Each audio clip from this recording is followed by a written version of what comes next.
श्रीकृष्ण नामाचा महिमा. एका शेळीची कथा. एका गावात एकदा खूप सारे महात्मा येऊन यज्ञ करत होते.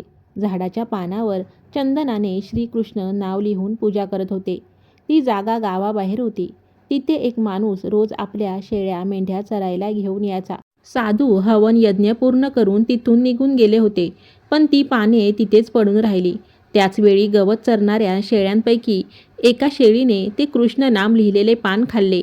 जेव्हा तो माणूस सर्व शेळ्यांना घरी घेऊन गेला, तेव्हा सर्व शेळ्या आपल्या गोठ्यात जाऊन म्या म्या ब्या ब्या करू लागल्या. पण ज्या शेळीने कृष्ण नाम स्वतःमध्ये सामावून घेतले होते, ती म्या म्या करण्याऐवजी कृष्ण कृष्ण करू लागली. कारण तिच्यामध्ये आता कृष्णाचा वास झाला होता. तिचा म्या म्हणजे तिचा अहंकार आपोआपच नष्ट झाला होता. जेव्हा इतर शेळ्यांनी तिला कृष्ण कृष्ण म्हणताना ऐकले, तेव्हा त्या म्हणाल्या, हे काय चालवलंय तू? आपली भाषा सोडून हे काय बोलत सुटली आहेस? म्या म्या कर. त्यावर ती शेळी म्हणाली, कृष्ण नामाचे पान माझ्या पोटात गेले आहे, त्यामुळे माझा हा अहंकार निघून गेला आहे. सर्व शेळ्यांनी तिला आपल्या भाषेत समजवण्याचा खूप प्रयत्न केला, पण ती आपल्या जागेवरून तसूभरही हलली नाही आणि कृष्ण कृष्ण अशीच रट लावत राहिली. शेवटी सर्व शेळ्यांनी तिला आपल्या कळपातून बाहेर काढण्याचा निर्णय घेतला. त्यांनी तिला शिंगाने हुसकावून आणि धक्के मारून गोट्याबाहेर काढून दिले. सकाळी जेव्हा मालक आला आणि त्याने तिला गोट्याबाहेर पाहिले, तेव्हा त्याने तिला पकडून पुन्हा आत कोंडले. परंतु इतर शेळ्यांनी तिला पुन्हा शिंगांनी मारून बाहेर काढले. मालकाला काहीच समजेना की या सर्व शेळ्या अचानक तिची शत्रू का बनल्या आहेत. मालकाला वाटले की नक्कीच हिला काहीतरी आजार झाला असावा, म्हणूनच इतर शेळ्या हिला आपल्याजवळ येऊ देत नाहीत. एका शेळीमुळे बाकीच्या सर्व शेळ्या आजारी पडू नयेत असा विचार त्याने केला. तो रात्री त्या शेळीला जंगलात नेऊन सोडून देतो. सकाळी जंगलात एकटीच उभी असलेल्या त्या शेळीला एका चोराने पाहिले. तो त्या शेळीला घेऊन पटकन पळून गेला आणि दूरच्या एका गावात जाऊन त्याने ती शेळी एका शेतकऱ्याला विकली. शेतकरी खूप भोळा आणि चांगला माणूस होता. शेळी मे मे करतेय की कृष्ण कृष्ण याने त्याला काही फरक पडत नव्हता. ती शेळी दिवसभर कृष्ण कृष्ण जपायची. आता तो शेतकरी त्या शेळीचे दूध विकून आपला उदरनिर्वाह करू लागला. कृष्ण नामाच्या प्रभावाने ती शेळी खूप जास्त आणि अत्यंत गोड दूध देऊ लागली. दूरवरून लोक त्या शेतकऱ्याकडे दूध घेण्यासाठी येऊ लागले. तो शेतकरी आधी खूप गरीब होता, पण शेळी आल्यामुळे आणि तिचे दूध विकल्यामुळे आता त्याच्या घराची परिस्थिती सुधारू लागली. एक दिवस राजाचे मंत्री आणि काही सैनिक त्या गावातून जात होते. त्यांना खूप भूक लागली होती. तेवढ्यात त्यांना त्या शेतकऱ्याचे घर दिसले. शेतकऱ्याने त्यांना त्या शेळीचे दूध प्यायला दिले. इतके गोड आणि उत्कृष्ट दूध पिऊन मंत्री आणि सैनिक खूप आनंदी झाले. त्यांनी शेतकऱ्याला सांगितले की आम्ही यापूर्वी कधीही असे दूध प्यायलो नव्हतो.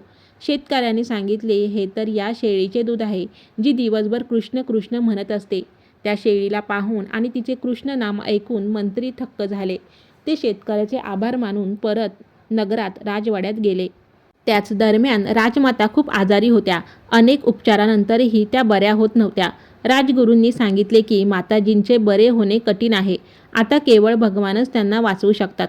राजगुरूंनी राजाला सल्ला दिला की आता तुम्ही माताजींच्या जवळ बसून जास्तीत जास्त कृष्णाचे नाव घ्या. पण राजा खूप व्यस्त असायचा. त्याने दिवसभर राज्यकारभार सांभाळायचा की माताजींच्या जवळ बसायचे.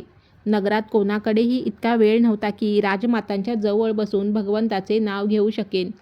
तेवढ्यात मंत्र्याला त्या शेळीची आठवण आली, जी नेहमी कृष्ण कृष्ण जप करायची. मंत्र्याने राजाला याबद्दल सांगितले. आधी तर राजाचा विश्वास बसला नाही, पण जेव्हा मंत्री राजाला सोबत घेऊन त्या शेतकऱ्याच्या घरी गेला, तेव्हा राजाने शेळीला प्रत्यक्ष कृष्ण नाम जपताना पाहिले आणि तो थक्क झाला. राजा शेतकऱ्याला म्हणाला, तू ही शेळी मला दे.